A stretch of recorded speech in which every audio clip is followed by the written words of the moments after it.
Nous arrivons maintenant à l'étape du prototypage, celle que j'appelle l'étape du bricolage.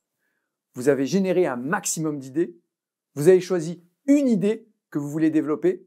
Nous allons maintenant voir comment on va faire vivre votre idée.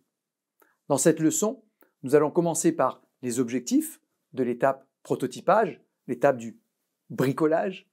Ensuite, nous verrons l'outil du storyboard pour commencer à donner vie à votre idée. Nous verrons ensuite les multiples formes d'un prototype et on finira par les 5 conseils en or pour développer un bon prototype. Mais avant de commencer, j'ai quelques chiffres à vous partager. 5127. C'est le nombre de prototypes que l'inventeur de l'aspirateur sans sac Dyson a fait avant d'avoir un produit final. 6000. C'est le nombre d'expérimentations qu'a fait Thomas Edison avant d'inventer l'ampoule électrique. Pour prototyper, comme vous pouvez le voir, il faut être persévérant et avancer pas à pas. On va voir tout cela ensemble.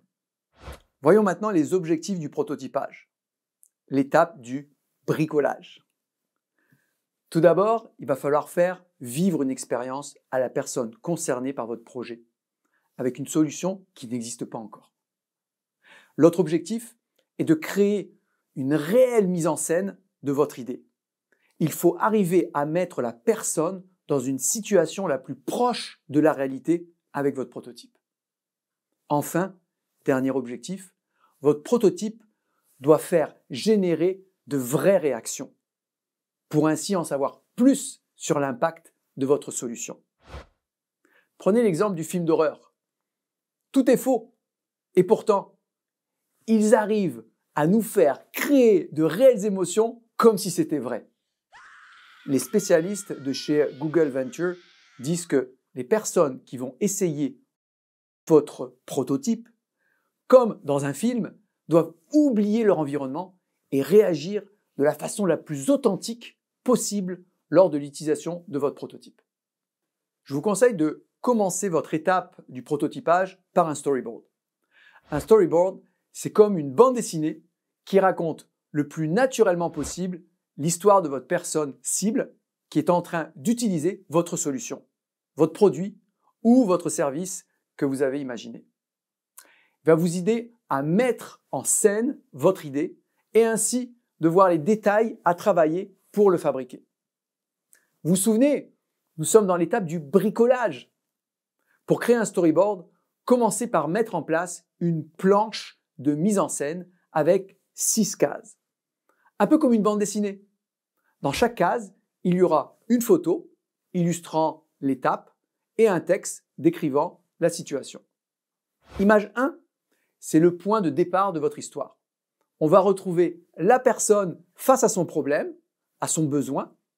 Vous vous souvenez, la situation qui a déclenché votre question puissante.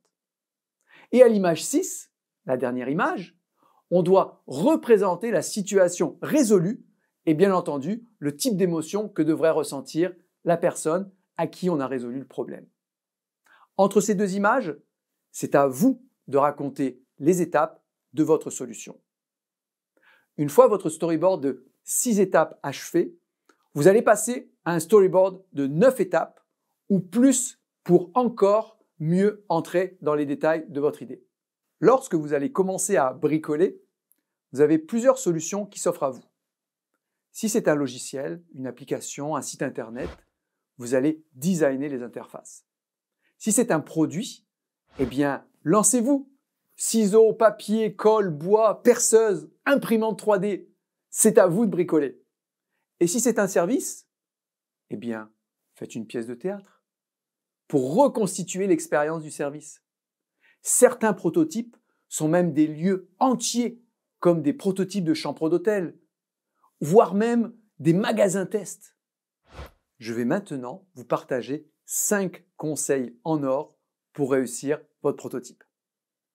Premièrement, on ne peut pas tout apprendre avec un seul prototype. Faites un prototype, testez-le et ajustez-le. Mais vous ne pourrez pas récolter tout sur tout en un seul prototype. Allez valider des éléments petit à petit. Deuxièmement, Focus sur l'idée.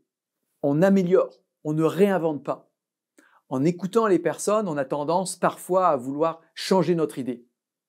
Faites bien attention à faire évoluer votre idée et non créer une autre idée à chaque test. Quoi qu'il arrive, soyez à l'écoute.